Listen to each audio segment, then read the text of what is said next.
Mateus 24, do verso 37 ao 39, Jesus fala como os dias de Noé seriam uma imagem daquilo que acontecerá no fim dos tempos. Assim como foi nos dias de Noé, assim também será a vinda do Filho do Homem. Ele conta como as pessoas conduziam sua vida diária, casando-se, dando-se casamento, comendo e bebendo, e eles não estavam prestando atenção, e eles não sabiam que o dilúvio estava vindo, apesar dos 120 anos de pregação. E assim também será, ele diz, a vinda do Filho do Homem. A história está se repetindo. Eu estou certo de que o Senhor está olhando para nós do céu e Jesus disse, como foi nos dias de Noé, assim será nos dias do Filho do Homem. E estamos vendo isso no mundo hoje. A violência na terra, o egoísmo, a adoração do eu que existe lá fora. E eu acho que isso está quebrando o coração de Deus. Talvez a lição prática mais importante para tentar encontrar uma aplicação para os nossos dias de hoje seja: o que significa entrar na arca? Nós estamos vivendo na hora do juízo. Estamos vivendo em um crepúsculo final na história do mundo, em que estamos no limiar da eternidade. E as pessoas precisam perceber que estes são tempos incríveis, mais do que em qualquer outro momento da história. Porque a porta da graça está realmente se fechando. E agora é o momento em que as pessoas precisam se preparar para encontrar com seu Deus.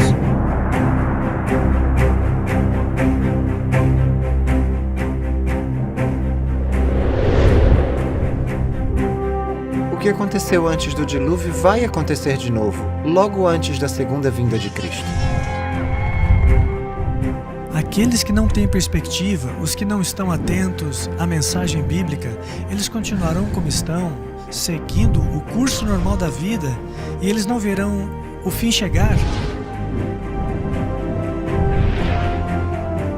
Eu sou Jeff Wright, diretor do Layman Ministries. O que você verá agora não se parece com nada do que já viu antes. Não apenas investigaremos a história do dilúvio, mas também estudaremos as raízes da evolução e como ela influenciou o Ocidente. E o mais importante, veremos como a história de Noé ajuda a explicar as páginas da profecia bíblica. Essa é a história de Noé e do dilúvio como você nunca viu antes.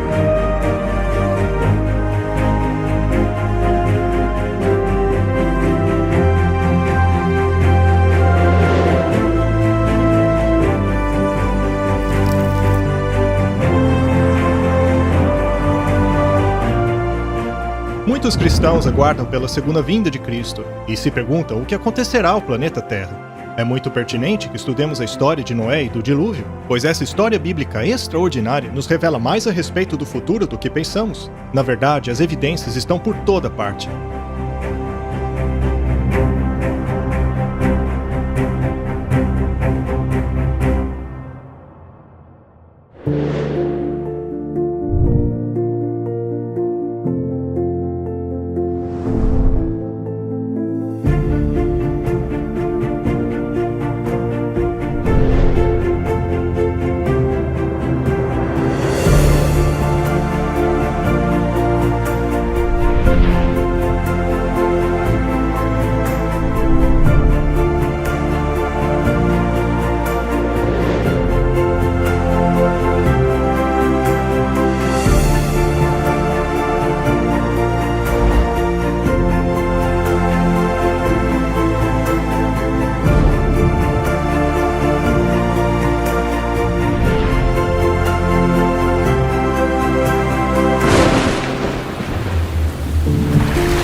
Deus é amor.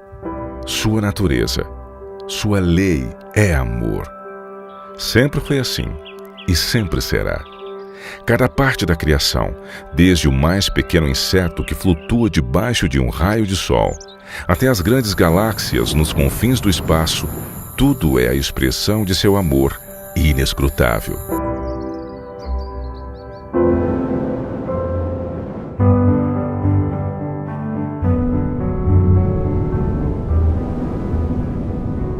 Não há dúvida nenhuma de que o mundo antes do dilúvio falava do amor de Deus. Tudo era incrivelmente belo. O seu amor está estampado em toda e qualquer coisa que você olhar. Desde o menor ser unicelular até o mais complexo dos seres, que foi Adão, que ele criou. Tudo era perfeito. Se nós pudéssemos ser transportados de volta para descobrir como o mundo era antes do dilúvio, você realmente precisa pensar nisso como se fosse um outro planeta.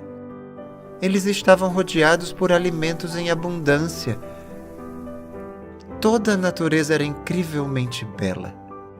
As montanhas não eram irregulares e ásperas e ameaçadoras e perigosas como vemos hoje. Eram majestosas, altas, ondulantes e cobertas com solo fresco. E todo tipo de flor que você possa imaginar. Muitos pensam que os animais e plantas estão extintos hoje. Não havia frio extremo, nem calor extremo, nem aridez extrema, nenhum clima extremo. E não tínhamos essas tempestades terríveis que temos hoje. As árvores estavam cobertas de videiras e pequenas trepadeiras enroladas em perfeita ordem e carregadas de frutos. É mencionado em Gênesis que a água subia como uma névoa e regava a terra. A terra era regada por um sistema tipo um aspersor automático. Subia um vapor da terra, de acordo com Gênesis capítulo 2. A chuva era desconhecida.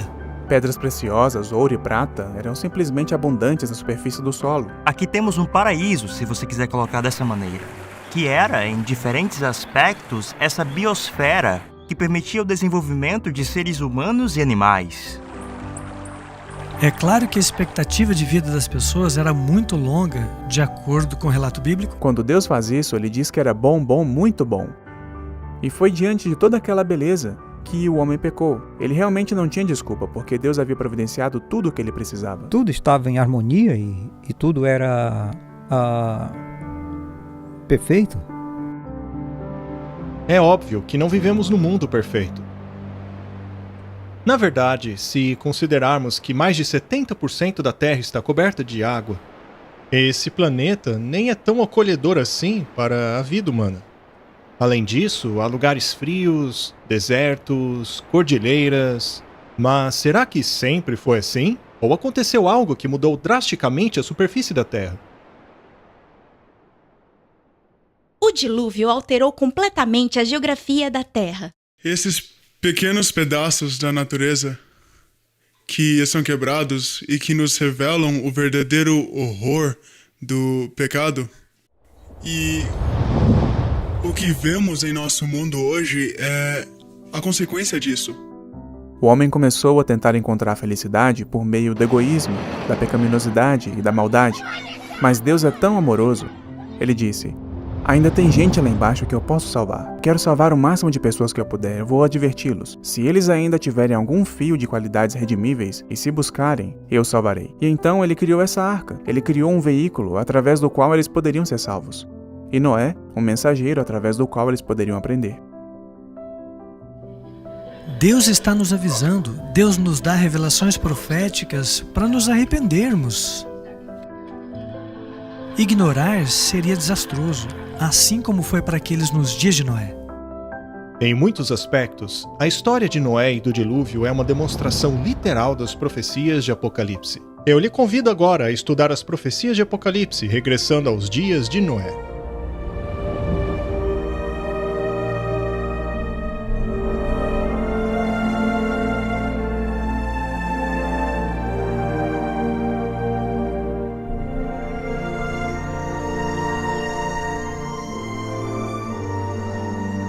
Nos dias de Noé, havia sinais de decadência, mas a terra ainda era rica e formosa graças à providência divina. As colinas eram coroadas de majestosas árvores e sustentavam ramos carregados de frutas. As planícies vastas, semelhantes a jardins, exalavam a fragrância de milhares de flores. Os frutos da terra eram de grande variedade, quase sem limites. As árvores sobrepujavam em tamanho, beleza e proporção a qualquer uma que hoje exista. Sua madeira era fina e nobre, muito parecida com a pedra e quase tão durável como esta. O ouro, a prata e pedras preciosas existiam em abundância. A raça humana ainda conservava muito de seu vigor inicial. Apenas poucas gerações se passaram desde que Adão tivera acesso à árvore da vida. A existência do homem ainda se media por séculos.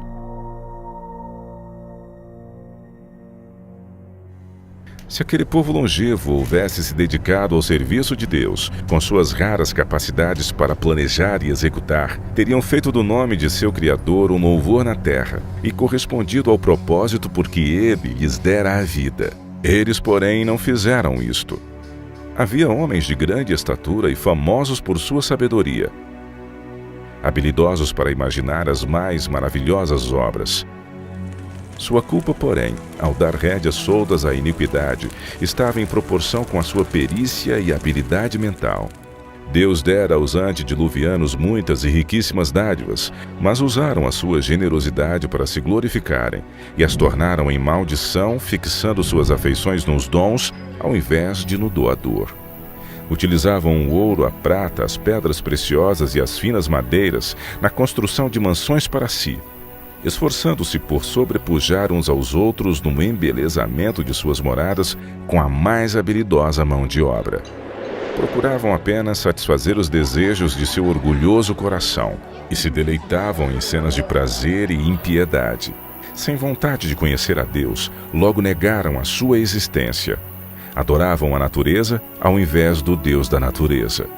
Exaltavam a inteligência humana, adoravam as obras de suas próprias mãos e ensinaram seus filhos a adorar imagens de escultura. Construíram altares para seus ídolos à sombra das majestosas árvores. Bosques extensos que conservavam a folhagem durante todo o ano eram dedicados ao culto de falsos deuses. Estes bosques estavam ligados a belos jardins, através de longas e sinuosas avenidas adornadas por árvores carregadas de fruta e de todo tipo de estátuas. Tudo fora planejado de forma a agradar os sentidos e fomentar os desejos pecaminosos do povo.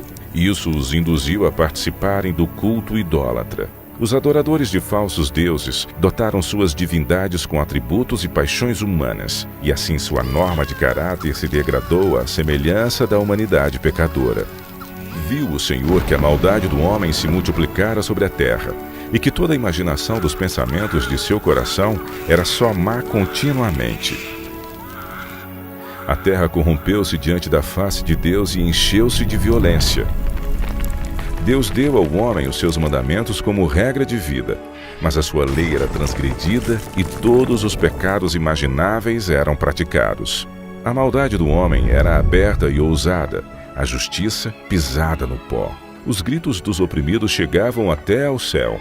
O mundo ainda estava em sua infância, porém a maldade se tornou tão profunda e generalizada que Deus não mais podia suportar. Ele disse: destruirei de toda a face da terra o homem que criei. Declarou que seu espírito não contenderia para sempre com a raça decaída. Se não cessassem de poluir com seus pecados o mundo e seus ricos tesouros, ele os eliminaria de sua criação e destruiria as coisas com que tanto amor os havia abençoado. Acabaria com os animais do campo e a vegetação que fornecia tão abundante provisão de alimento, e transformaria a formosa terra em um vasto cenário de desolação e ruína.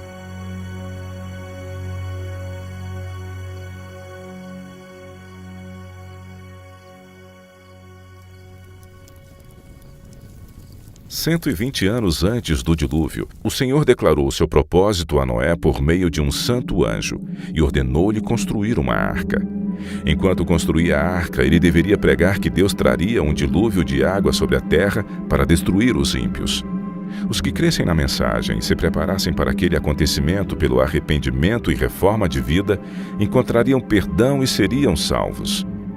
Deus deu a Noé as dimensões exatas da arca e instruções explícitas com relação à sua construção em todos os pormenores. A sabedoria humana não poderia ter concebido uma estrutura de tão grande resistência e durabilidade. Deus foi o projetista e Noé o construtor-chefe. Tinha uma altura de 3 andares com apenas uma porta que ficava na lateral. A luz entrava por cima e os compartimentos foram arranjados de tal forma que eram todos iluminados. O material empregado empregado na construção da arca era o cipreste ou madeira de gopher, a qual estaria isenta de apodrecimento durante centenas de anos. A construção dessa imensa estrutura foi um processo lento e trabalhoso. A arca, por si mesma, não poderia resistir à tempestade que viria sobre a terra. Unicamente Deus podia preservar seus servos das águas tempestuosas. Noé, pela fé, quando foi avisado divinamente das coisas que ainda não se viam, temeu, e para a salvação de sua família preparou a arca, pela qual condenou o mundo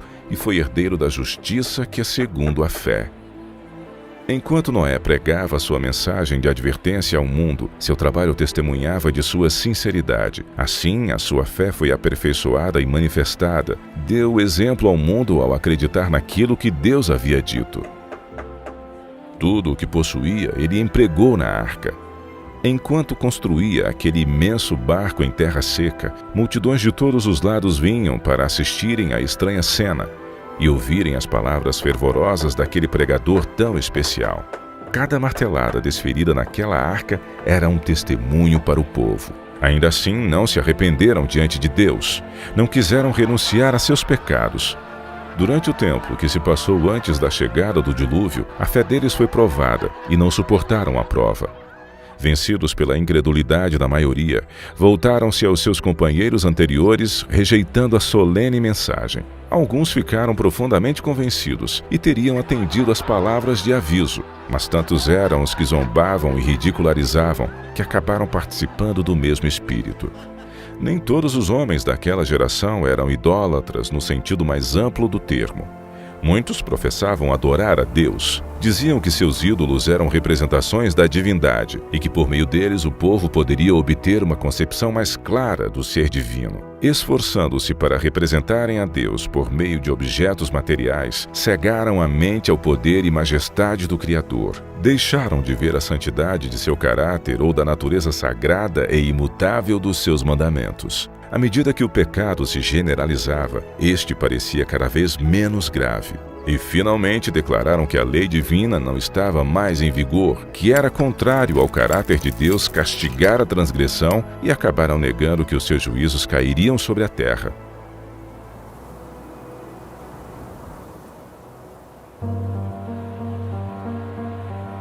Se aquela geração houvesse obedecido à lei divina, os homens teriam reconhecido a voz de Deus na pregação de seu servo. Mas ao rejeitarem a luz, suas mentes tornaram-se tão cegas que realmente acreditavam que a mensagem de Noé era um delírio. As multidões de maiorias não estavam do lado da justiça.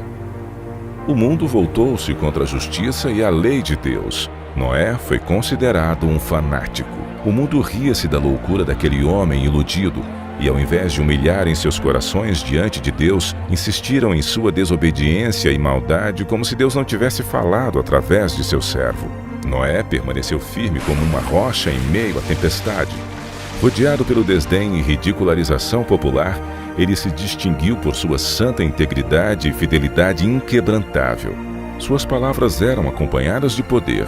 Seu relacionamento com Deus lhe dava força do poder infinito. Durante 120 anos, sua voz anunciou aos ouvidos daquela geração acontecimentos que, segundo a sabedoria humana, estavam fora de cogitação.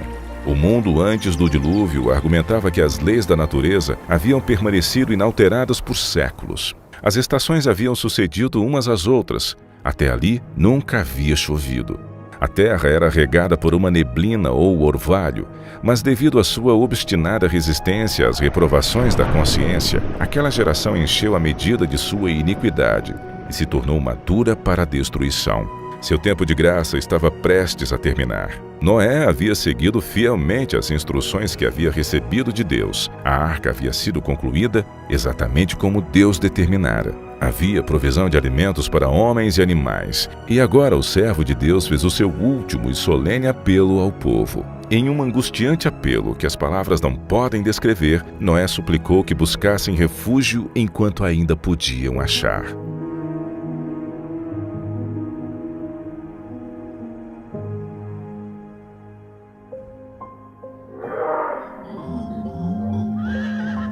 Animais de todos os tipos, desde os mais ferozes até os mais mansos, foram vistos vindo das montanhas e florestas, encaminhando-se silenciosamente para a arca.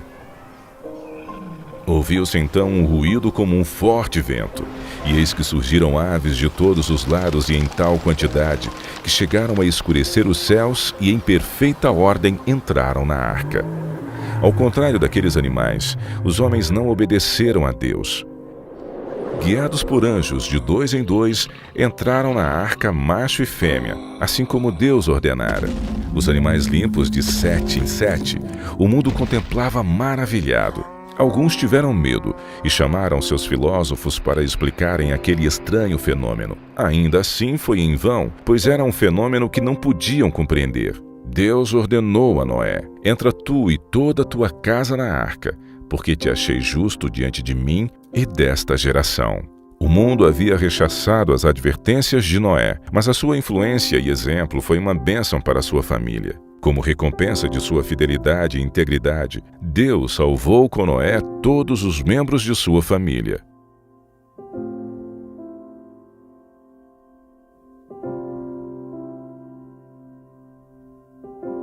O clamor da misericórdia havia acabado para aquela raça culpada. Os animais do campo e as aves do céu haviam entrado em seu refúgio. Noé e sua família estavam dentro da arca. Depois o Senhor fechou a porta. Viu-se um lampejo de luz deslumbrante e uma nuvem de glória mais vívida que o relâmpago que desceu do céu e pairou diante da porta da arca. A porta maciça, que não poderia ser fechada pelos que estavam dentro, foi lentamente fechada por mãos invisíveis.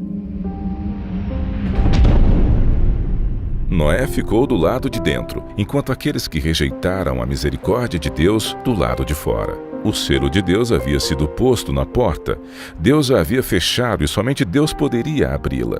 Após 7 dias que Noé e sua família entraram na arca, não houve sinais da iminente tempestade. Mas, ao 8º dia, nuvens negras cobriram o céu. Ouviu-se o estampido do trovão e o lampejo do relâmpago. Logo passaram a cair grandes gotas de chuva. O mundo nunca havia testemunhado nada parecido, e o medo tomou conta do coração dos homens. Todos perguntavam em seus corações: teria Noé razão? Estará o mundo condenado à destruição? O céu se escurecia cada vez mais. A chuva tornava-se ainda mais intensa. Os animais corriam aterrorizados, seus gritos discordantes pareciam lamentar seu próprio destino e o da humanidade. Se romperam então as fontes do grande abismo, e as janelas do céu se abriram. A água parecia cair das nuvens em enormes cataratas. Os rios romperam seus limites e inundaram os mares. Jatos de água irrompiam da terra com força indescritível, arremessando pedras maciças para o ar, que quando caíam se enterravam profundamente no solo. Os altares onde haviam oferecido sacrifícios humanos foram destruídos, e os idólatras temeram diante do poder do Deus vivo, compreendendo que a causa de sua ruína foi a destruição e a idolatria.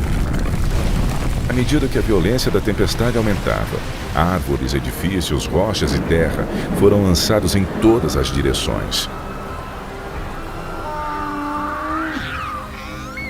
Por cima do rugido da tempestade, era possível ouvir os lamentos de um povo que havia desprezado a autoridade de Deus. Muitos estavam frenéticos de medo e esticaram seus braços à arca, implorando para lhes permitirem entrar. Suas súplicas, porém, foram em vão e se convenceram de que há um Deus no céu que governa tudo. Alguns, tomados pelo desespero, tentaram romper a arca para entrar nela. Porém, a firme estrutura resistiu a todos os seus esforços.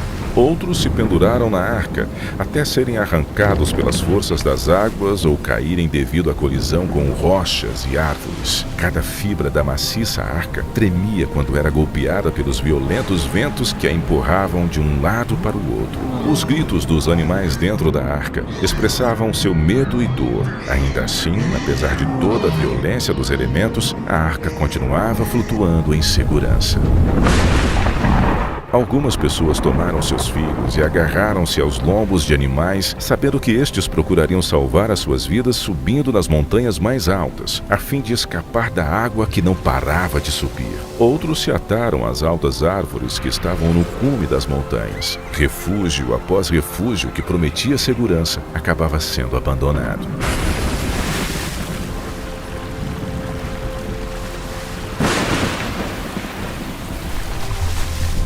medida que as águas subiam mais e mais, as pessoas fugiam para as elevadas montanhas em busca de refúgio. Em muitos lugares, homens e animais disputavam o mesmo espaço, mas todos eram varridos pela fúria das águas. A partir dos picos mais altos, os homens contemplavam um enorme oceano sem praias. As solenes advertências do servo de Deus já não eram mais motivo de zombaria e chacota. Como desejavam aqueles pecadores condenados recuperarem a oportunidade que deixaram passar. Mas a doce voz de misericórdia não seria mais ouvida. O amor, não menos que a justiça, exigia que os juízos de Deus pusessem um fim ao pecado.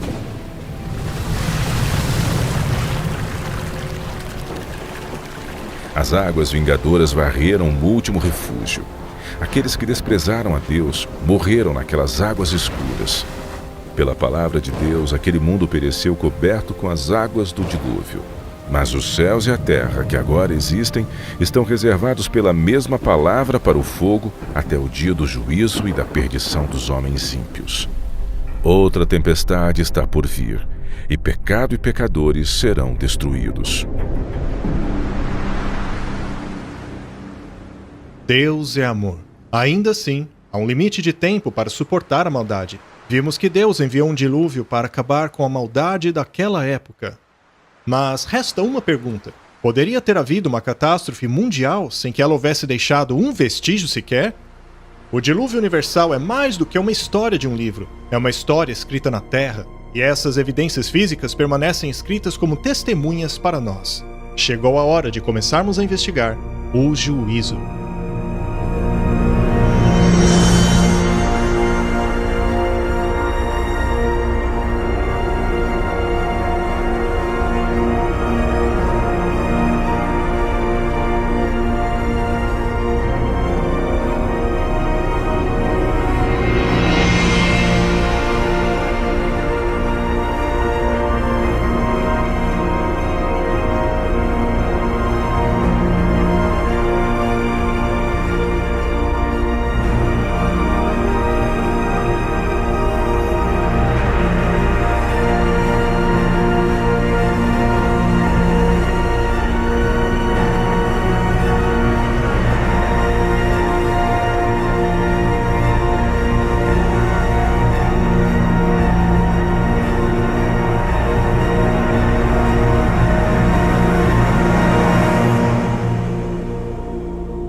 Uma das características mais únicas e belas do Grand Canyon são as diferentes cores de seus estratos sedimentares.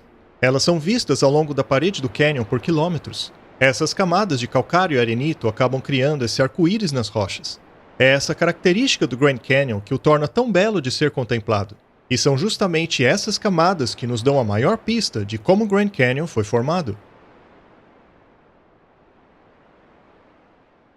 As camadas rochosas que vemos em todos os lugares da Terra geralmente estão em camadas.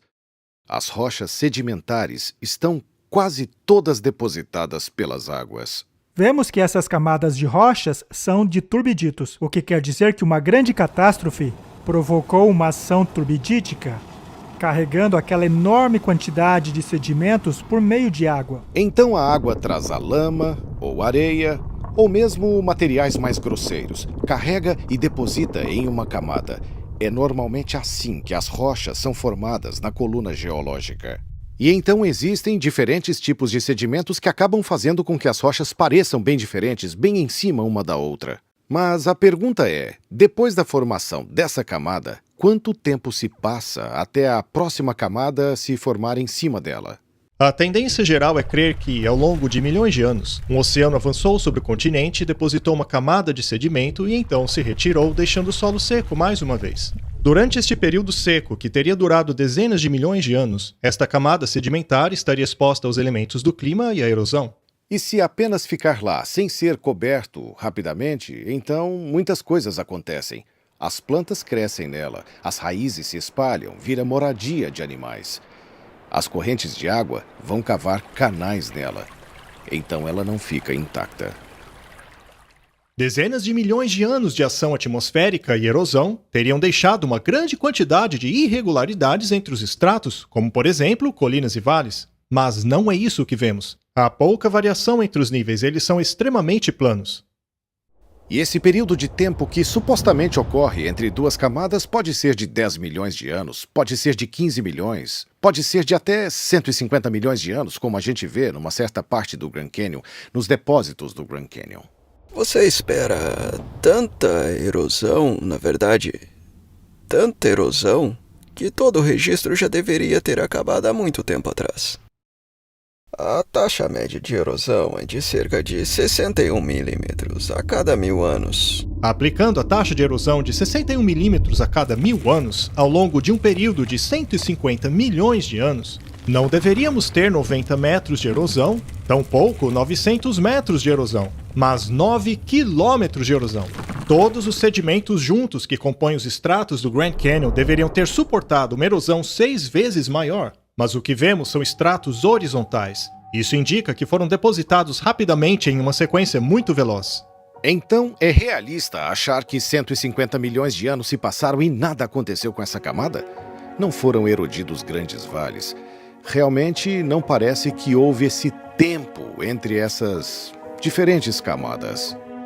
O clima está em constante mudança, e a superfície da Terra muda com ele. As tempestades, inundações, furacões, terremotos, vento e outros fatores transformam e esculpem a superfície de nosso planeta.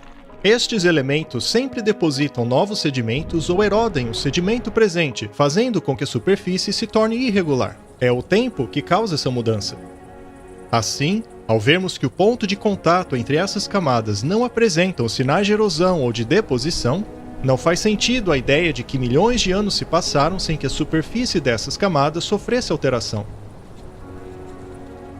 Estas são camadas turbidíticas, geralmente classificadas de grosso a fino, o que desafia princípios uniformitários. Tinha que ser uma deposição rápida. Quando você tem um intervalo de 100 milhões de anos, você tem algumas milhas de erosões. Ainda assim você olha para esse vão e ele é plano. Se tivesse demorado tanto tempo, você teria que ter erosões irregulares dentro desse vão. Então a característica erosiva está dizendo... Hey! Pouco tempo, pouquíssimo tempo. A planura das camadas e assim por diante nos fala de um passado inteiramente diferente. Esse é o tipo de dado que você esperaria do dilúvio de Gênesis. Não podemos ver a erosão de milhões de anos, porque estes nunca existiram. Isso é o que as rochas revelam. Mas a erosão não é a única coisa que falta. Também estão ausentes camadas inteiras de sedimento, que representam milhões de anos.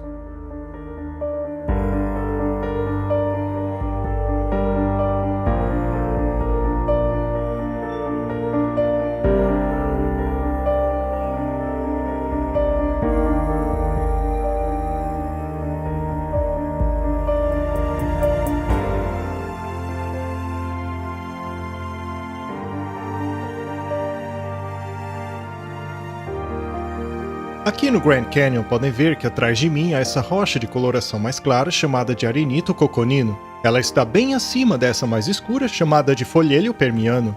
Entre as camadas de arenito coconino e folhelho permiano falta uma terceira camada, chamada de formação Schnabel Hill.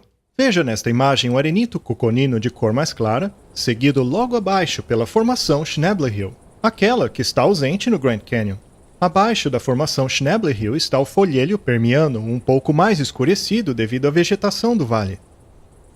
Esta é a formação Schnabel Hill. São mais de 240 metros de rocha, o que corresponderia a 6 milhões de anos.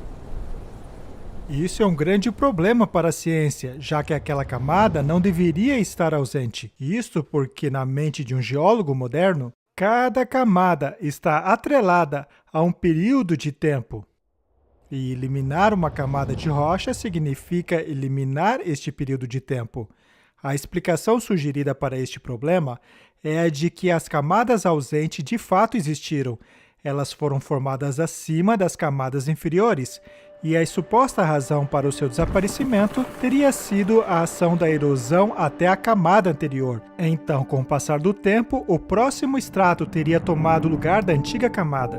Mas o grande problema dessa explicação é que o contato entre as camadas é absolutamente nivelado. Isso não demonstra evidência alguma de erosão, como sulcos profundos, desgastes e outros fatores. Não encontramos nenhum desses cenários. Porque eles são um desafio para as longas eras geológicas. Porque não há nenhuma erosão ali. A formação Schnebly Hill se encontra em meio a esses dois estratos e não apresenta sinal algum de erosão. Isso não apenas indica que houve pouca ou nenhuma passagem de tempo entre a formação dessas duas camadas, mas que também foram depositadas de maneira rápida por um evento catastrófico. É por essa razão que não encontramos a formação Schnebly Hill entre aqueles estratos do Grand Canyon. A mesma condição pode ser observada a apenas 144 quilômetros dali. O Grand Canyon é um fantástico exemplo geológico de catastrofismo. Ele desafia as teorias modernas que procuram explicar essas incoerências. Já neste local, temos calcário Redwall descansando sobre uma camada de calcário Moave. Entre essas duas camadas deveria haver a formação Temple Butte, que representa 155 milhões de anos. No lugar onde ela deveria estar não há nada, assim como também não há evidências dos quase 10 quilômetros de erosão que deveria haver após todo esse tempo. Não há nenhum indício de erosão, nenhuma evidência de deposição. Tudo o que temos é uma área plana. Mas não pode haver uma área plana de 30, 40, 50 mil quilômetros que não muda, que continua sendo uma área plana por 100 milhões de anos. 100 milhões de anos é tempo suficiente para erodir a América do Norte de sua elevação atual até o nível base, até o nível do mar, umas 6 ou 7 vezes. Aqui a área de contato entre o calcário Redwall e o calcário Mauve é horizontal, o que significa que transcorreu pouco ou nenhum espaço de tempo entre os dois estratos. Os 150 milhões de anos ausentes entre esses dois estratos não correspondem à coluna estratigráfica. Por esta razão, os serviços do parque colocaram uma placa que confirma essa inconsistência. Exibimos apenas algumas dessas inconsistências, e em nenhuma delas há sinais de erosão ou deposição durante os supostos períodos de milhões de anos. Este é um problema sério para os evolucionistas, porém não é nada quando comparado à grande discordância, um vazio de tempo de mais de 1 bilhão de anos. Mas isso não é tudo. O contato entre as duas camadas também é horizontal. É interessante que quando descemos ao nível do Rio Colorado, nós encontramos o que chamamos de pré-cambriano. O material vulcânico é muito acidentado e muito misturado. E os sedimentos cambrianos que aparecem sobre eles permanecem ali. Posteriormente, eles se tornam pouco misturados, camada após camada. Tornei-me bastante consciente daquela grande inconformidade que fica entre o pré-cambriano e o cambriano, lá no Grand Canyon. Isso é nítido. Está sempre lá. A grande discordância do Grand Canyon é 1,2 bilhão de anos ausentes entre as camadas cambriana e pré-cambriana. Durante este tempo, deveríamos observar 72 quilômetros de erosão irregular. Este é tempo suficiente para erodir os 40 quilômetros da crosta terrestre 2 vezes. Ainda assim, a camada cambriana se assenta horizontalmente sobre a pré-cambriana. E mais uma vez, o ponto de contato entre as duas é horizontal, o que indica que a deposição dessas duas camadas não é o resultado de 1,2 bilhão de anos de erosão. As evidências apontam para uma grande catástrofe ocasionada por água, que ocorreu em um período curto de tempo. Então, você vem para a camada cambriana. E de repente, tudo muda drasticamente. A maioria dos seus filhos animais, de repente, aparecem naquela camada cambriana. Não se tratam de espécies isoladas, são filos inteiros que aparecem de repente. Isso é assombroso. Veja, um filo é uma categoria muito ampla de animais. Por exemplo, o filo Molusca. O filo Molusca abrange desde os caracóis e lesmas até os camarões e polvos. Todos esses animais pertencem a este grupo. Como explicar que todos apareceram simultaneamente ao mesmo tempo? Isso não se encaixa com o lento processo evolutivo. E este é um problema duplo para a evolução, e os evolucionistas estão cientes disso. Eles chamam isso de explosão cambriana. A explosão cambriana é o período das camadas cambrianas em que temos registros fósseis de animais completamente formados. Estes fósseis totalmente formados nos fornecem dados para nossa investigação. Como a camada pré-cambriana não contém fósseis de animais, filos ou espécies intermediárias, nos levam a considerar o conceito de processos evolutivos entre espécies como puramente teóricos. Então, o que isso nos diz? Isso indica evolução? Não, indica criação. A camada pré-cambriana, frequentemente chamada de rocha basal, contém somente fósseis de organismos unicelulares e de algumas criaturas de corpo macio, como vermes e águas-vivas. Isso se encaixa com o registro bíblico, já que antes do dilúvio não havia padrões climáticos severos ou catástrofes que pudessem enterrar e fossilizar grandes animais. No entanto, a camada cambriana, que está logo acima dela, é a primeira camada sedimentar depositada pelo dilúvio. É por esta razão que vemos um filo inteiro de animais totalmente desenvolvidos surgir abruptamente. A razão pela qual não vemos traços de espécies intermediárias ou de lentos processos evolutivos é porque estes nunca ocorreram. As camadas sedimentares do Grand Canyon não são evidências da evolução. Pelo contrário, são testemunhas de uma inundação catastrófica. Quando vemos o tamanho desses depósitos, somos levados a crer que esta inundação foi um evento global.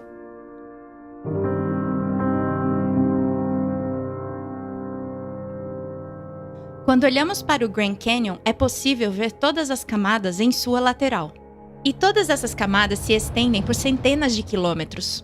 Até o Arizona, Utah, Wyoming e Montana. As mesmas camadas chegam até mesmo ao Canadá.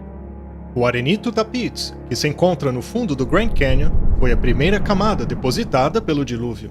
Ela começa no México, cruza a América do Norte e chega até mesmo na Groenlândia.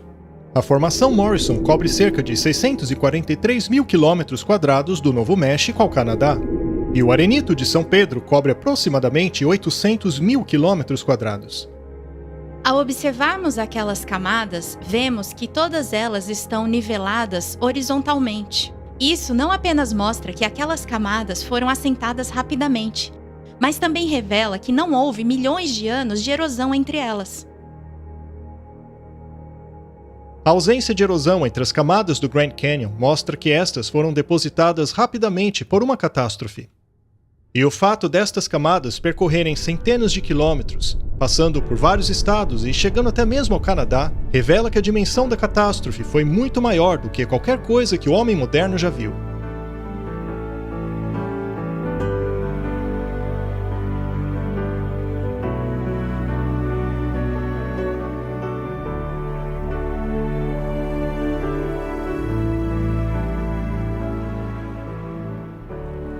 Em termos de evidências de inundação mundial, nós olhamos os sedimentos e, observando a estrutura dos sedimentos e os fósseis que são encontrados nos sedimentos e os que não, nós temos o que chamamos de coluna geológica. E encontramos o período cambriano, o ordoviciano, o siluriano, o devoniano, o carbonífero e o permiano. Essas são apenas algumas das principais estruturas que vemos. Podemos encontrá-las nos Estados Unidos, podemos percorrer a Europa e, adivinhe, encontramos as mesmas sequências. Vamos para a Ásia, encontramos as mesmas sequências. Vamos para a Austrália e encontramos as mesmas sequências. Encontramos não somente as mesmas sequências em estrutura e em conteúdo, mas também o conteúdo fóssil. Para mim, isso diz que algo tinha que acontecer no mundo inteiro. Se não simultaneamente, mas quase simultaneamente, para que todas as estruturas sedimentares pudessem desaparecer. Eu tento focar naquelas partes dos registros que nos deixam cientes dos aspectos globais do dilúvio. Por exemplo, o que chamamos do giz de Cretáceo, que são achados por todo o mundo. A camada de giz é depositada debaixo d'água.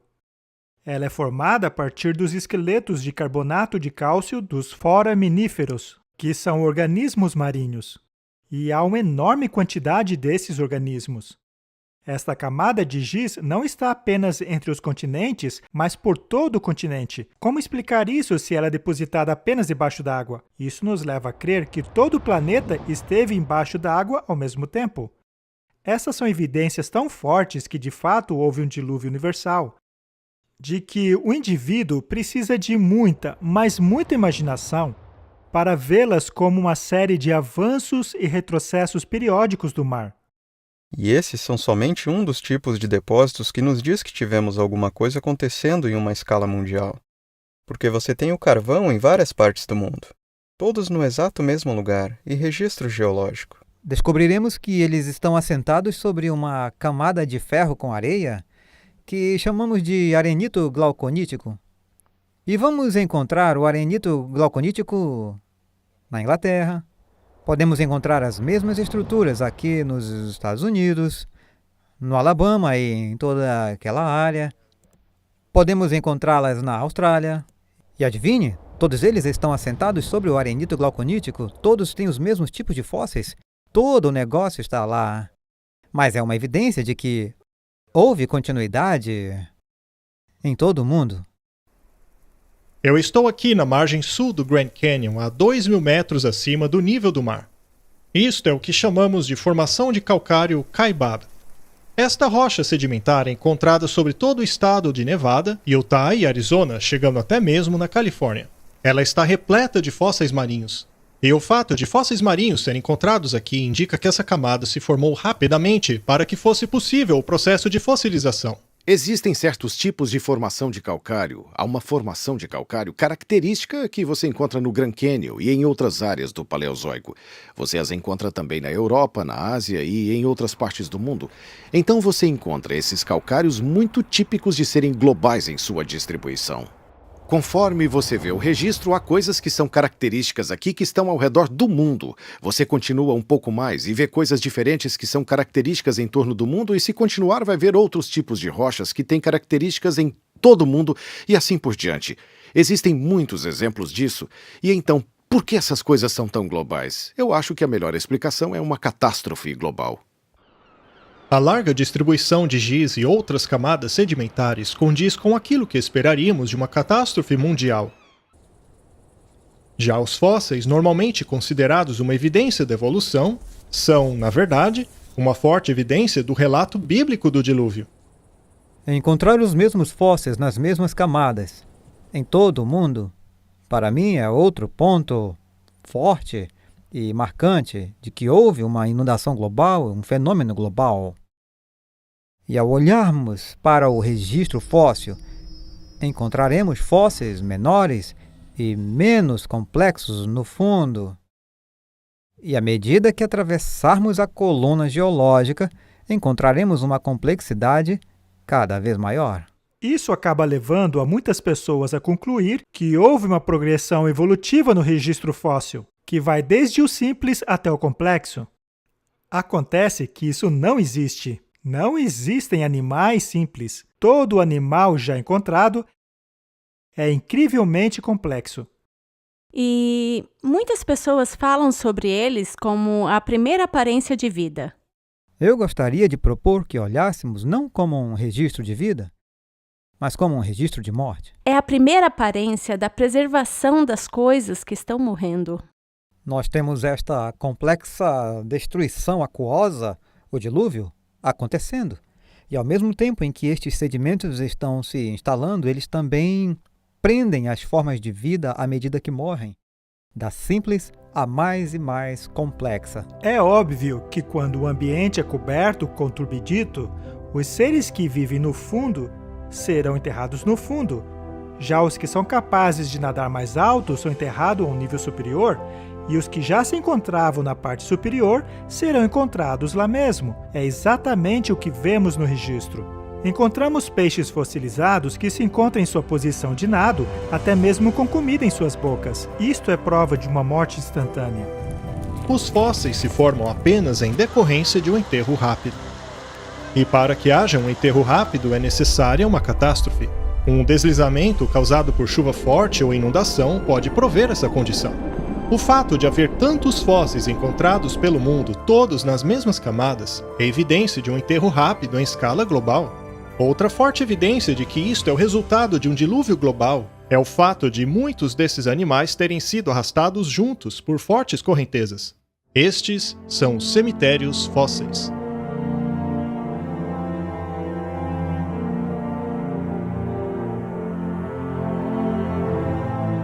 Cemitérios fósseis são algo que a maioria das pessoas não estão familiarizados. É a ideia de que você tem uma mortalidade em massa. Quer dizer, um número grande de animais foram destruídos e enterrados praticamente ao mesmo tempo. E provavelmente o mais popular desse tipo de fósseis é o dos dinossauros. Mas existem áreas de concentração que sempre me fez pensar. Vamos olhar como estão os sedimentos. Talvez esta é uma área baixa e essas coisas foram levadas e depositadas em pequenas áreas baixas e concentradas dessa forma pela água que moviam esses corpos. Achamos coisas assim por todo o globo. Por exemplo, há camadas em Utah Central onde há braquiópodes, que são tipo moluscos. Deve haver uns, bilhões desses organismos que compõem essas camadas. Isso é um cemitério de fósseis. É uma quantidade muito grande, é uma quantidade excessivamente alta de fósseis. Estou trabalhando, no momento, em uma escavação em Wyoming, onde temos mais de 10.000 dinossauros. Isso certamente indica que houve uma catástrofe. Não tem como juntar tantos fósseis em um só lugar sem uma catástrofe. Descobrimos que em nosso depósito os ossos não estão como deveriam estar se os animais tivessem morrido ao longo do tempo. Ao invés disso, os ossos estão desarticulados e eles estão organizados por tamanho. Os ossos maiores estão embaixo e os menores estão em cima. O único modo disso acontecer é se os ossos fossem transportados em uma enxurrada e depois afundado rapidamente até águas profundas, e os ossos maiores desceram antes dos ossos menores. Veja, por exemplo, a bacia de Karoo. Ela é enorme.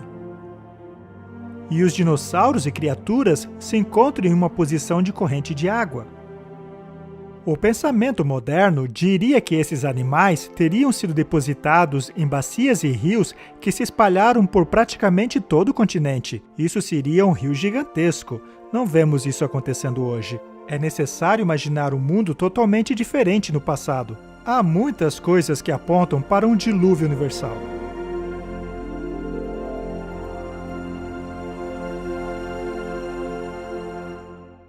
As violentas forças do dilúvio arrastaram milhares de animais para grandes áreas onde foram fossilizados. No entanto, sob circunstâncias diferentes, alguns desses restos de animais se tornaram carvão. O carvão é uma massa de material vegetal que foi depositada numa unidade. Essa massa foi compactada e se transformou quimicamente em carvão. Depósitos de carvão podem ser muito extensos, eles podem ser muito grossos também, até 300 metros de espessura para uma camada individual. Nós o encontramos nessas costuras bem planas, que geralmente têm pontas e fundos muito acentuados, e assim por diante. O que normalmente não é a maneira como as plantas crescem. Isso parece transportado, obviamente, depositado pela água. Encontramos organismos marinhos em campos de carvão que são depósitos terrestres. Isso desmente qualquer história que contradiga o relato bíblico. Encontramos grandes quantidades de carvão. Temos carvão no Wyoming, temos milhões e milhões de toneladas de carvão na Austrália, temos milhões e milhões de toneladas de carvão na Europa. Voltando à Pensilvânia, temos todo esse tipo de material. Eles cobrem milhares de quilômetros quadrados e você encontra o mesmo tipo de depósitos de carvão no mesmo lugar, no registro geológico espalhado por toda a Europa, indo para a Rússia e assim por diante. A extensa distribuição desses depósitos de carvão é em escala mundial. Independentemente de sua localização, esses depósitos de carvão se encontram na mesma posição na coluna estratigráfica, demonstrando que foram depositados ao mesmo tempo. Portanto, seria lógico concluir que a formação desses depósitos de carvão são resultado de uma catástrofe causada por água, ocorrida em escala mundial e praticamente ao mesmo tempo.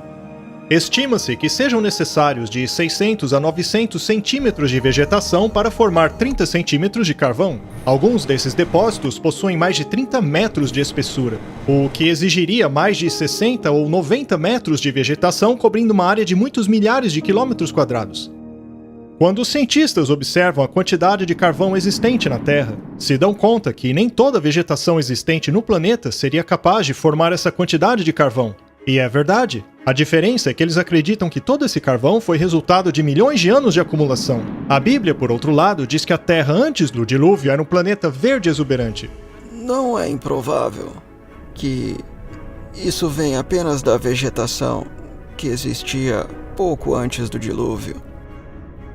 Muitos cientistas, por exemplo, acreditam que os céus em sua criação permitia a Terra estar um pouquinho abaixo de 2 atmosferas de pressão. E essas 2 atmosferas de pressão promoveria um crescimento significativo? Onde agora vemos desertos, cordilheiras e continentes gelados, houve uma vez, antes do dilúvio, terras férteis e bosques como nunca vimos antes. Encontramos grandes quantidades de petróleo nos desertos do Oriente Médio, que são vestígios desta antiga paisagem verde.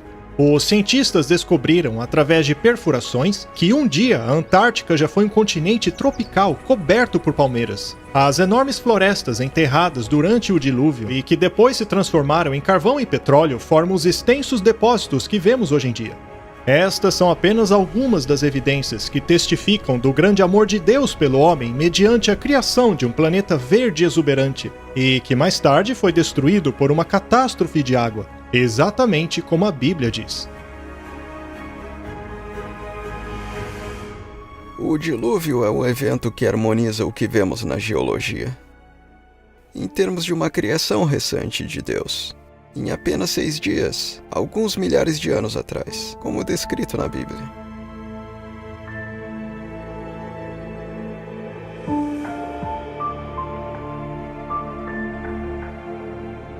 Existem tantas evidências que é impossível investigá-las todas em tão pouco tempo, mas basta observar o panorama para ver que a Terra fala por si mesma.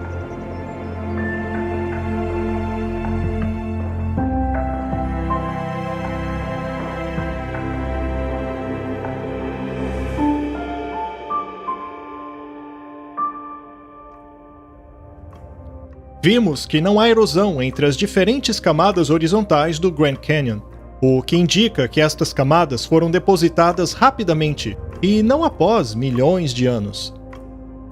Vimos também que a magnitude desta catástrofe precisa ser tão grande quanto os estratos que ela formou, e a extensão dessas camadas pelos continentes confirma o seu impacto mundial. Vimos também que não há rastros de erosão entre essas camadas sedimentares durante os supostos milhões de anos. A ausência desta erosão não se encaixa com o modelo evolutivo. Também vimos que a primeira camada sedimentar contém fósseis de animais completamente formados. Não há etapas evolutivas progressivas.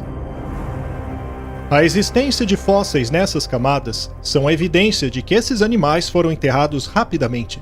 Alguns peixes possuem até mesmo alimento em suas bocas. E os grandes cemitérios fósseis também são uma prova sólida de que milhares de animais mortos, como peixes, mamíferos e até aves, foram arrastados, enterrados e fossilizados juntos. Vimos também que os depósitos gigantescos de carvão e petróleo só poderiam ter sido criados através da compactação da vegetação de uma terra verde e exuberante que tenha sido destruída e enterrada.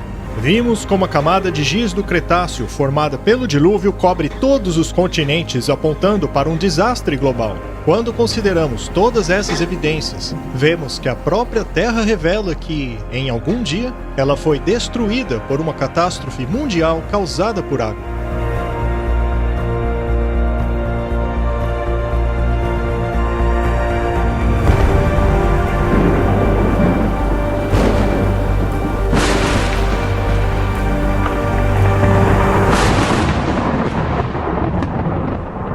Ou fala com a terra, e ela te ensinará. Até os peixes do mar te contarão. Quem não entende por todas essas coisas que a mão do Senhor fez isto? Uma vez que o mundo está tão repleto de evidências, por que algumas das mentes mais brilhantes da comunidade científica rechaçam a história do dilúvio como descrita na Bíblia? A razão tem pouco a ver com as evidências.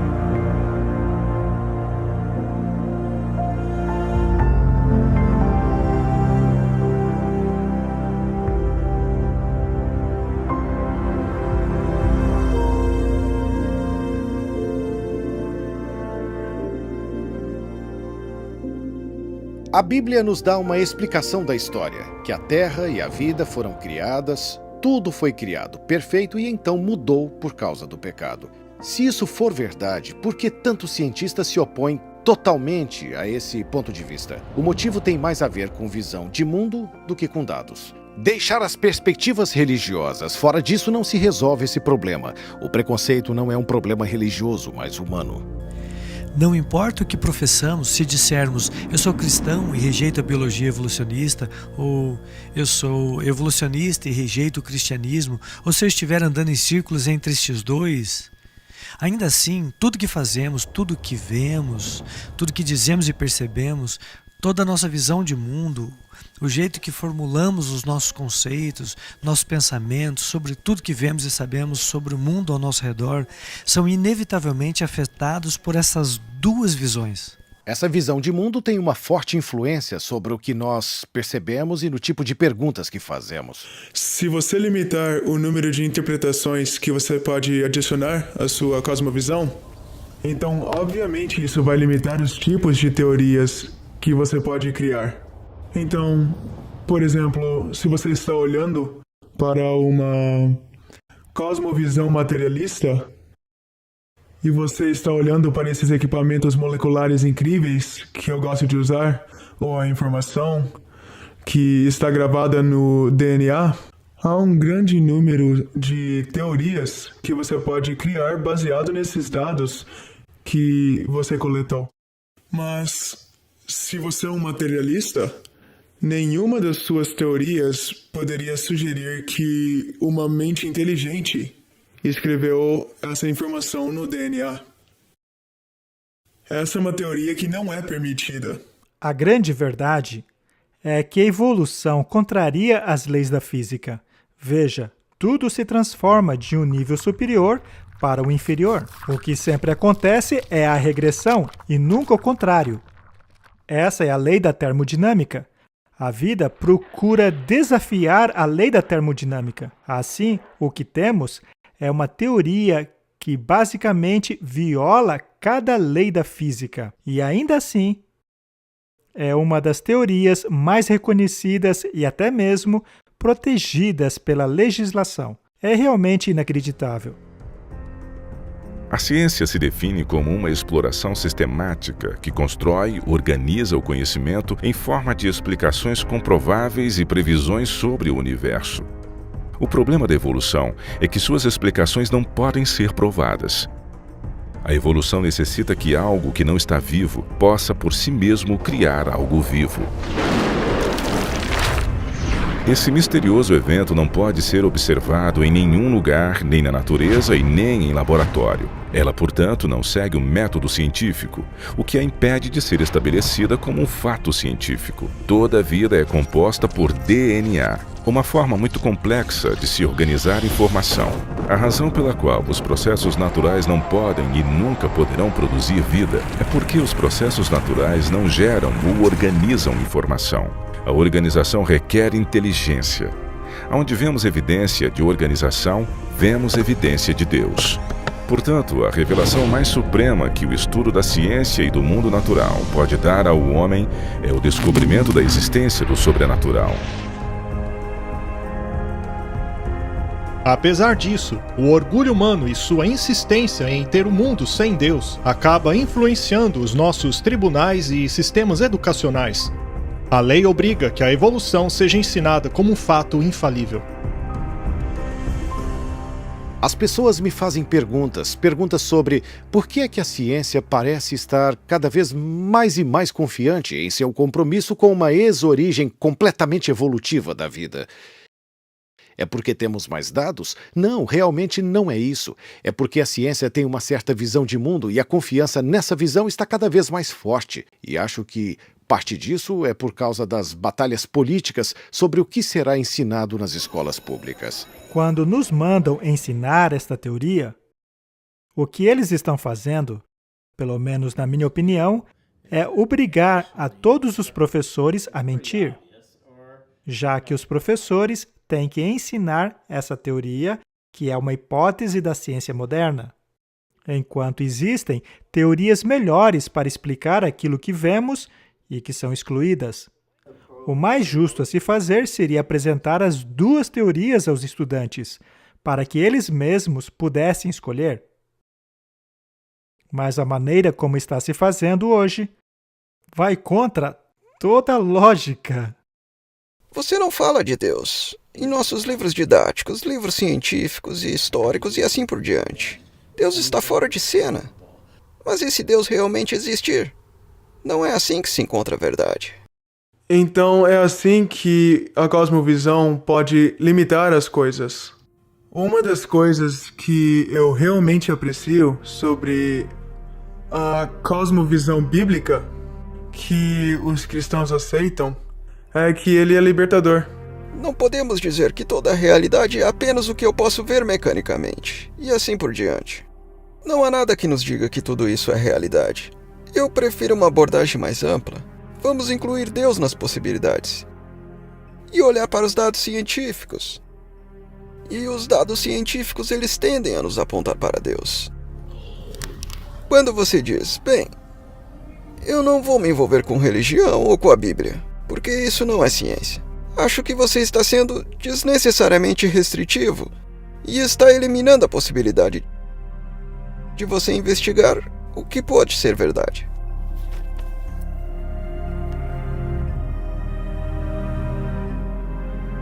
Mas a ciência tem um certo apelo à independência da mente e do coração humano.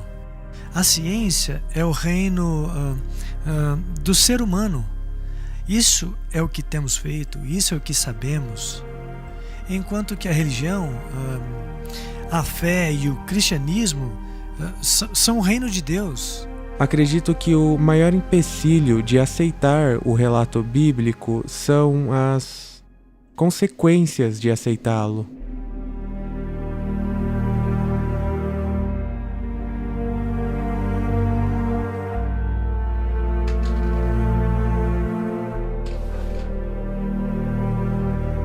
Agora, o problema de trazer Deus para essa discussão é que, inevitavelmente, volta também a questão da responsabilização moral.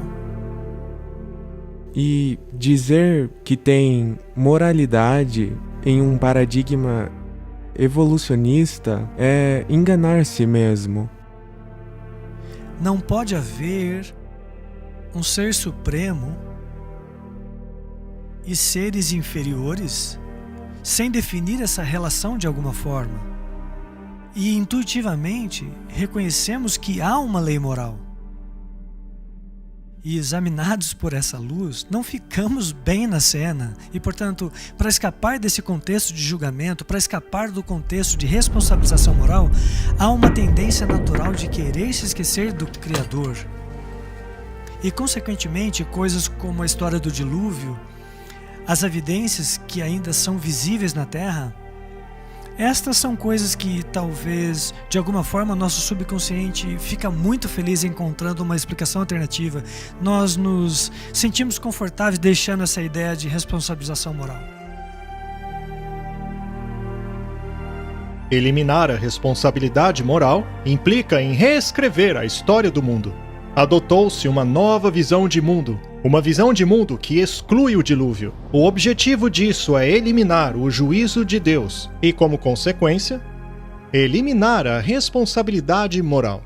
O que vamos ver agora é como ocorreu essa transição.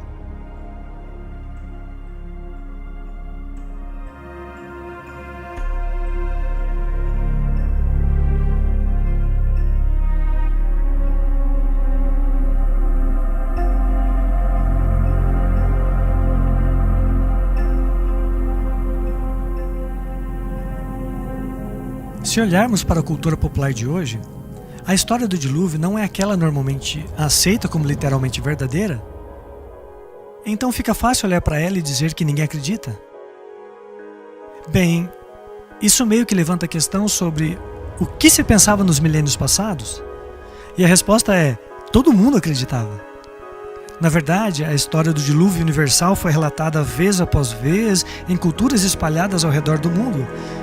Cada cultura parece ter uma história sobre o dilúvio e todos tiraram algumas lições disso. As lições variam aqui e ali, mas eles acreditavam nela. Então por que não acreditamos mais? Os estudantes às vezes me perguntam como a ciência chegou a esse ponto de vista que eles têm agora, que nega milagres e é apaixonadamente relutante em aceitar a criação. E você tem que ir através da história para poder explicar isso. Nossa sociedade foi submetida a algo como uma colcha de retalhos de ideias intelectuais que foram organizadas para minar a história do dilúvio, a história do mundo e a história da criação.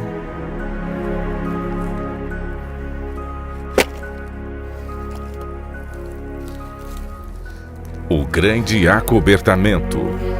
Enterrando o juízo.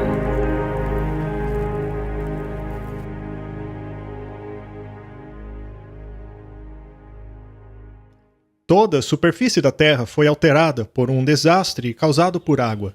E essas evidências tão avassaladoras não podem simplesmente serem apagadas por aqueles que rejeitam a história do dilúvio. Eles então a reinterpretaram.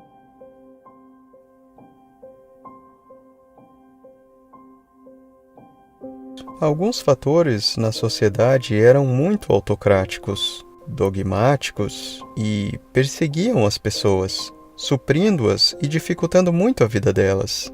E quem eram essas agências que faziam isso? Bem, eram o governo e a igreja. Uma das coisas que o homem mais deseja é obter o domínio sobre os outros homens. Durante a Idade Média, era a igreja que governava o mundo.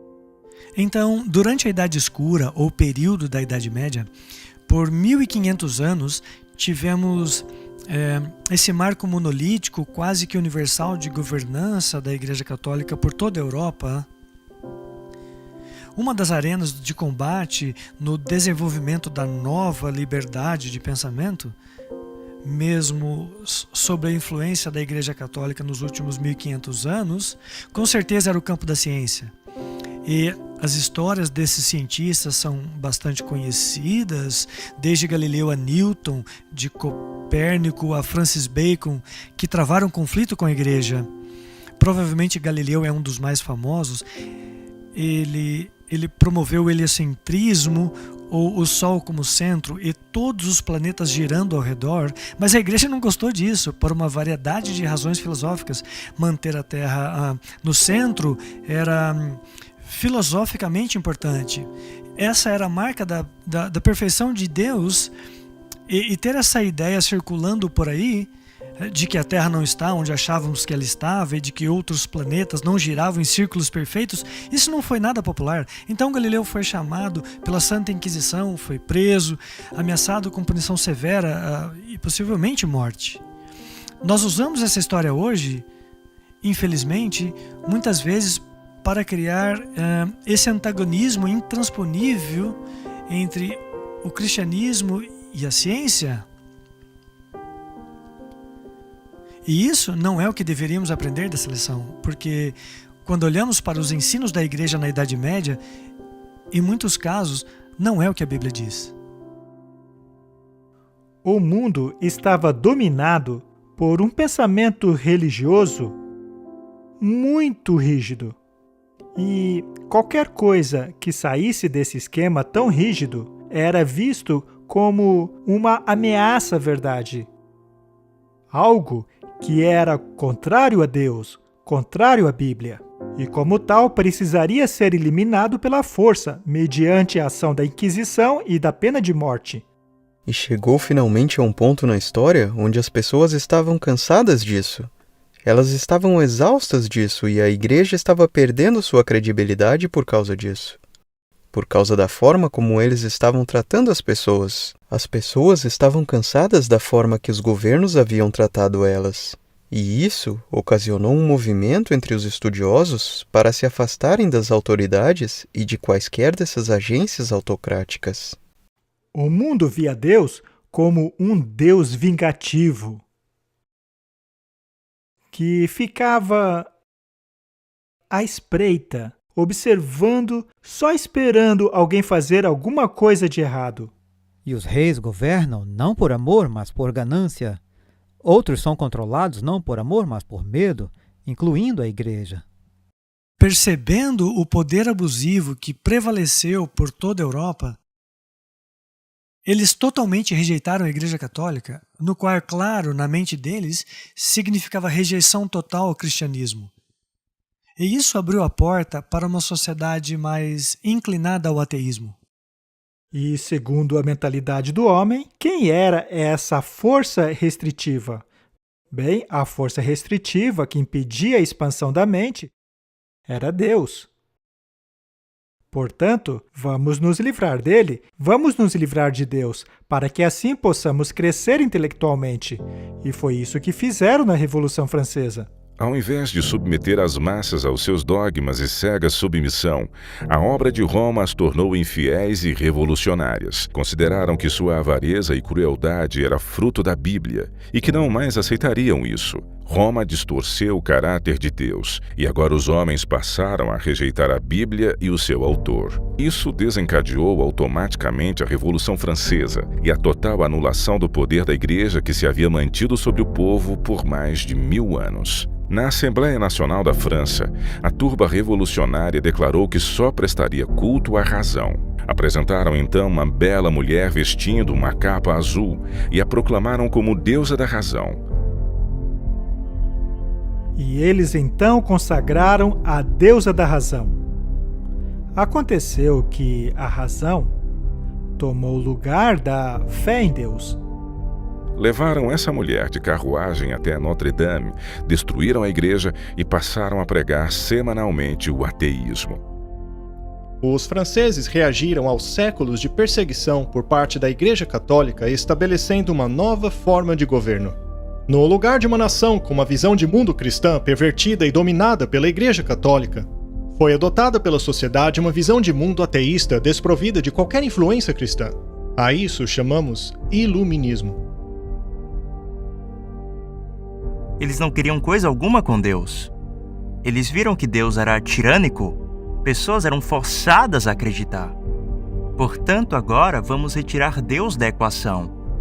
O que aconteceu na Revolução Francesa foi o seguinte: passamos de um mundo centrado em Deus para um mundo centrado na razão. O ateísmo surgiu, você sabe, tremendamente na França. Veja o que aconteceu na França. A Bíblia foi queimada, foi destruída. E chamam a isso de Era do Iluminismo. Portanto, vemos essa ideia de iluminismo retirando totalmente Deus do quadro. Dentre todos os segmentos da sociedade francesa, foram os padres católicos que sofreram a maior taxa de mortalidade per capita. Havia muita animosidade e eles descontaram seu ódio na igreja. E na maioria dos casos, eles descontaram também no cristianismo. Reforçando-se para defender a ciência e a razão como os novos ideais da sociedade, as ações das correntes ateias focaram em descristianizar a França, um período que ficou conhecido como Reinado do Terror. Capturou-se e executou-se os sacerdotes, as igrejas e monumentos religiosos foram vandalizados ou mesmo destruídos. A palavra santo foi removida da sinalização das ruas, o culto a Deus foi proibido. A Bíblia passou a ser queimada publicamente, enquanto os franceses gritavam: "Esmague o miserável", referindo-se a Cristo e ao que sua igreja representa. Muitos foram assassinados enquanto estavam de joelhos orando, e seus corpos eram abandonados lá mesmo, no local de adoração. Nos bosques aonde se reuniam os cristãos, eram pendurados cadáveres e corpos eram espalhados pelo chão. Tudo isso foi o resultado do movimento ateu chamado de Iluminismo. O movimento que pretendia acabar com a tortura e matança da Igreja Católica agora cometia os mesmos crimes. Os eventos culminantes oriundos do Iluminismo, que deram base à Revolução Francesa, pareciam indicar a morte do cristianismo. tudo aconteceu como queria Satanás. Sua política é o engano, e seu propósito é trazer ao homem dor e miséria. É desfigurar a obra de Deus, impedir os planos divinos de benevolência e amor e assim causar dor ao céu. Desta maneira, através das artes do engano, ele leva o homem a culpar a Deus como se toda essa miséria fosse resultado do plano do Criador. Quando o povo descobriu que o romanismo era um engano, Satanás os levou a crer que a religião é enganosa e a Bíblia uma fábula. O papado parecia que ia morrer. A sociedade se libertou e passou a considerar alternativas diferentes. Essa era do iluminismo, esse pensamento livre, na verdade foi o início do que eu chamaria de ciência moderna. Na verdade, esse movimento de se afastarem das autoridades, nós o vemos como sendo um período chamado iluminismo. Você não tem esse freio sobre você, e você pode começar a explorar, e começar a observar, e começar a utilizar a razão humana. As pessoas estavam, de fato, se afastando da confiança nos governos e na igreja, e começando a pensar por elas mesmas, trazendo mais liberdade, e essa liberdade foi em muitas direções diferentes, incluindo se afastar de acreditar em Deus. Se não fosse pela Revolução Francesa e a ideia de que Deus não está envolvido em tudo, e a ideia de que a razão substitui Deus, não teria havido solo fértil para o desenvolvimento do pensamento evolucionista. A nova geração, por assim dizer, de estudiosos da ciência da Terra, dentre os mais notáveis Lyell e Darwin, apareceram por volta de 1800. Charles Lyell foi um geólogo que introduziu pela primeira vez o conceito de que havia grandes períodos de tempo no desenvolvimento de características geológicas. E mais tarde ele escreveu a sua obra chamada Os Princípios da Geologia. Este período geológico exposto por Lyell em seu livro é conhecido como uniformitarismo. O uniformitarismo é a crença de que as coisas que se desenvolveram e acontecem hoje não são diferentes daquilo que ocorreu no passado. Assim, se algo exige um longo período de tempo para se formar hoje, também deve ter exigido um longo período no passado. O uniformitarismo é a base para se crer nos milhões de anos tão necessários para a teoria da evolução. A aceitação generalizada do princípio uniformitarista é um dos principais motivos, como previsto pela Bíblia, que faria as pessoas do tempo do fim negarem tanto a criação como o dilúvio. Nos últimos dias, surgirão escarnecedores caminhando após a sua própria concupiscência. Eles dirão: onde está a promessa da sua vinda? Desde que os nossos pais dormiram, tudo continua como era desde o princípio da criação. É por isso que o uniformitarismo ensina que todas as coisas têm seguido no mesmo ritmo desde o princípio.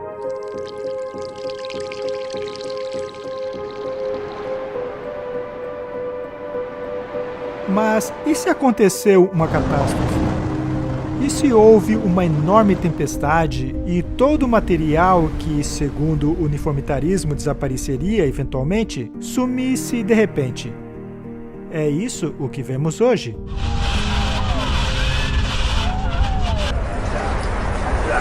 A percepção de que tudo tem sido o mesmo desde o início da criação é uma filosofia que, como Deus advertiu, caracterizaria a mentalidade dos últimos dias. Somos advertidos de que essa mentalidade faria as pessoas negarem deliberadamente que o mundo já fora destruído pela água. A profecia diz que eles ignorariam voluntariamente, o que significa que rejeitariam todas as evidências do dilúvio. E é precisamente assim que Charles Lyell descreveu o seu ponto de vista. Quando Lyell escreveu a respeito dos fósseis, ele disse: "Não podemos explicar a sua posição atual com um dilúvio universal. Eu tenho abominação pelos acadêmicos mais eruditos. Estes sistemas têm o ar como alicerce, não se sustentam sem milagres."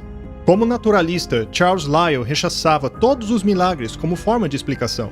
Mas não foram suas observações científicas que o levaram a essa conclusão, mas o comprometimento com a sua própria visão de mundo. Ele deixou claro seu preconceito contra a história bíblica do dilúvio em uma carta que diz assim: as eras geológicas libertarão a ciência de Moisés. Essas ideias foram passadas de Charles Lyell para um jovem estudante chamado Charles Darwin.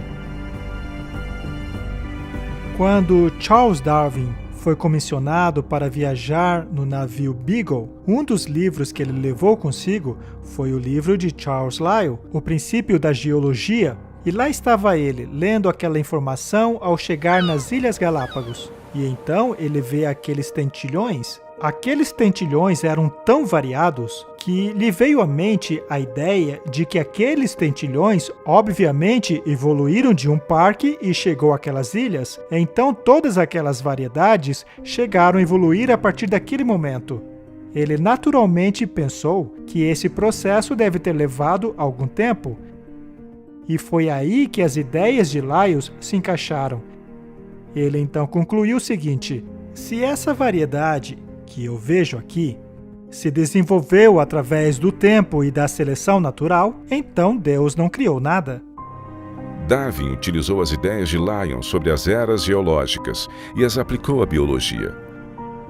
Desta maneira, ele deu à evolução algo de que ela precisava, um mecanismo científico sobre o qual operar. Darwin apareceu com essa nova teoria, a seleção natural, e essa foi a prova supostamente infalível. Foi isso que deu credibilidade. Agora sim encontramos um mecanismo responsável por essas mudanças no transcorrer de longos períodos de tempo. Mais adiante, Darwin se tornou um amigo próximo de Lyell. Alguns dizem que ele foi a pessoa que mais influenciou a vida de Darwin. Darwin, comentando a respeito da opinião de Lyell sobre o dilúvio, disse: Lyell está convencido de haver abalado a fé no dilúvio sem ter proferido sequer uma palavra contra a Bíblia. Ele não teria obtido tanto sucesso se tivesse agido de forma diferente. Em meados do século XIX, as coisas começaram a mudar. No final daquele século, a comunidade científica começou a excluir Deus de suas interpretações. E agora, Deus foi totalmente expulso das explicações na comunidade científica. Assim cheguei a esta conclusão, que Deus fez os homens justos, mas foram atrás de muitas invenções. A teoria da evolução converteu-se no fundamento de nossa sociedade por todo o mundo, e os resultados catastróficos dessa crença podem ser vistos por toda parte na negação da responsabilidade moral, na negação de Deus e também do dilúvio. A evolução, mais do que qualquer outra crença, tem levado a sociedade a um nível de maldade tal qual era nos dias de Noé. E viu Jeová que a maldade do homem era grande sobre a terra, e que toda a imaginação dos pensamentos de seu coração eram continuamente maus. O Senhor definiu os pensamentos dos dias de Noé como maus. Isso também se aplica a nós quando consideramos o que a Bíblia tem a dizer sobre os pensamentos dos perversos. O perverso, por causa de seu orgulho, não busca Deus. Deus não está em nenhum de seus pensamentos. Quando a Bíblia diz que não há lugar para Deus em seus pensamentos, o que ela quer dizer é que Deus está totalmente ausente de sua mente. Nos dias de Noé havia muita maldade sobre a terra. Era uma sociedade sem Deus que não o buscava. Assim se cumpre a profecia de Jesus que disse: tal como foi nos dias de Noé, também será quando o Filho do Homem se manifestar.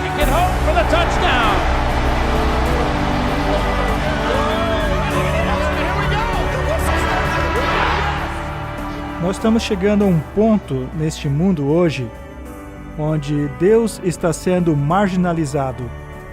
Mesmo nos sistemas políticos e leis que estão sendo feitas para todas as intenções e propósitos, leis que estão sendo escritas fora da existência e fora do psiquismo humano. Então estamos no mesmo ponto hoje. Algumas das coisas que estavam acontecendo antes do dilúvio, em particular, a Bíblia nos diz que a terra estava cheia de violência e as pessoas evidentemente não eram apenas culpadas de cometer violência. Parece que elas se divertiam com a violência, o que é algo que está acontecendo no mundo hoje. E muitas pessoas sofisticadas e gentis ficariam chocadas com a ideia de serem culpadas de assassinato, mas elas não pensam duas vezes antes de se entreter vendo outras pessoas cometendo assassinato. A mesma coisa com a lei do adultério, pessoas que dizem, eu nunca cometeria adultério, mas se divertem assistindo. E a Bíblia fala que não são apenas aqueles que fazem tais coisas, mas também aqueles que consentem aos que as fazem. A mentalidade que diz faça o que você quiser é o que temos conosco hoje. A perda da confiança na palavra de Deus começou no fim do século XVIII, no começo dos anos 1800. O aumento do evolucionismo tirou a noção das pessoas de que Deus é nosso Criador, de que temos um Criador, que temos um Deus pessoal e que há um julgamento. E se você crê em evolução, é absurdo crer num juízo. Mas se não acreditamos que Deus provocou o dilúvio no princípio, por que eu vou acreditar que ele vai destruir o mundo pelo fogo? Não faz sentido. Portanto, se eu posso levá-lo a negar o dilúvio, então basicamente estou em vantagem sobre você em negar a destruição eterna do mundo da forma como conhecemos. Enquanto a nossa cultura globalizada afasta a ideia dos princípios morais absolutos e rejeita uma norma moral, vemos como o sofrimento e a miséria aumentam de forma proporcional até que a própria vida não seja mais respeitada. À medida que a situação de nosso mundo piora, fica claro por que um juízo é tão necessário e por que ele ocorreu nos dias de Noé. A maldade desenvolveu-se a tal ponto que não havia mais solução. Ela aumentaria continuamente para todo sempre. Isso resultaria em um universo de eterna miséria. Quem gostaria de viver num universo como este por toda a eternidade? Veja a dor e agonia de pais quando estão diante das tumbas de seus filhos, por exemplo. Precisa haver um juízo. É por isso que Deus estabeleceu um limite antes que toda a humanidade se afundasse nessa situação e não restasse nenhuma testemunha do amor de Deus e do plano original da criação, que era da humanidade viver em paz, em harmonia e amor junto com Deus. Se isso acontecesse, não restaria nada para levar adiante a história do amor de Deus. Portanto, Deus tinha que intervir. Deus é amoroso, Deus é paciente. Mas como ele disse a Moisés, embora ele seja longânimo e abundante em perdão e misericórdia, de forma alguma ele inocentará o culpado. Que há um tempo de juízo. O Senhor disse: Meu espírito não contenderá com o homem para sempre, porque ele é carne.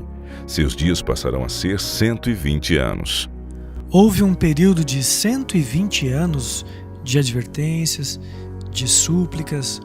O julgamento não vem sem aviso nenhum, apesar daqueles que escolheram ignorar os conselhos de Noé por 120 anos. Eles acharam que sim. O julgamento sempre foi e sempre será misturado com misericórdia. Mas a misericórdia não impede o julgamento. Inevitavelmente chega uma hora em que a chuva cai. E ele destruiu este mundo com o dilúvio. E esta destruição permanece como uma garantia de um outro juízo que ocorreria depois deste. E a Bíblia diz que este próximo juízo será pelo fogo. Ele não será novamente por meio de um dilúvio. Pode até haver inundações intermitentes, mas o juízo final será pelo fogo. E pela água, o mundo daquele tempo foi submerso e destruído. E pela mesma palavra, os céus e a terra que agora existem estão reservados para o fogo, guardados para o dia do juízo e para a destruição dos ímpios. O mundo foi batizado pela água nos dias de Noé. 2 Pedro 3 diz que ele será batizado por fogo quando o Senhor voltar. E aí ele vai fazer um novo céu e uma nova terra. Então a terra renasce, pode-se dizer, depois de passar por esse batismo nas águas dos tempos de Noé. Mas ele protegeu Noé e a sua família. Ela será batizada com fogo na segunda vinda, mas ele mais uma vez protegerá o seu povo. Portanto, a mesma mensagem que temos no livro de Gênesis será pregada mais uma vez nos últimos dias.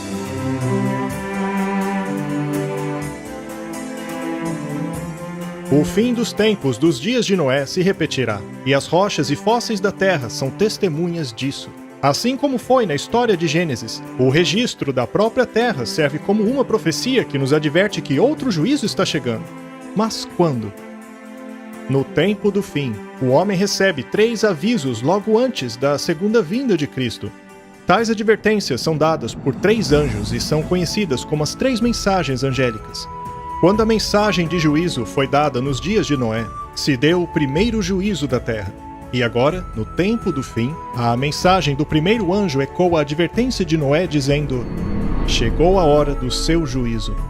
No segundo episódio de Os Dias de Noé, investigaremos essas mensagens e descobriremos em que ano começou esse juízo e quando começarão os dias de Noé para a última geração.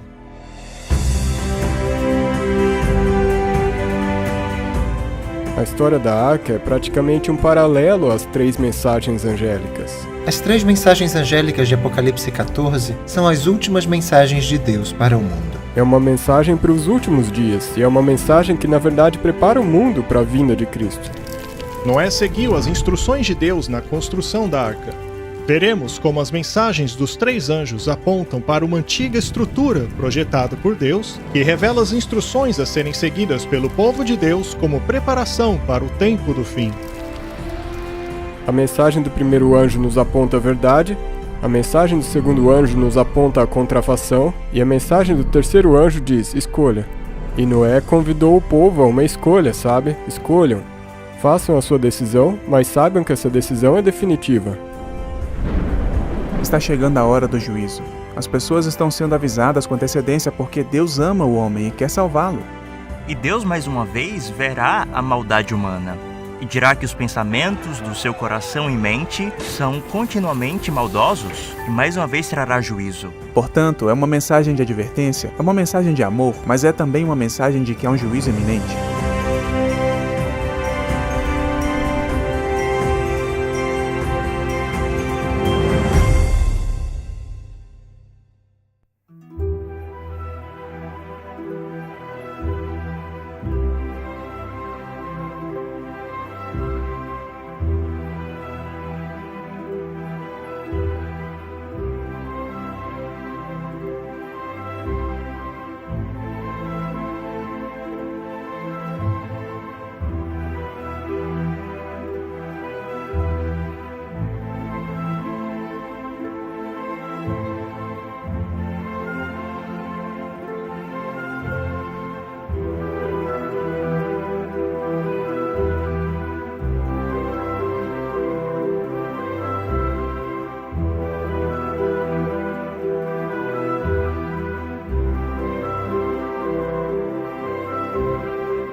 Quando eu entrei em contato com as verdades bíblicas, eu entrei em contato com uma escolha.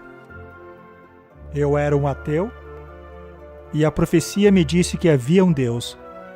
Então eu tive que fazer escolhas, e as escolhas te custam. E quando eu fiz a escolha de deixar o evolucionismo e pregar sobre o criacionismo, isso teve consequências, porque eu sou um zoólogo.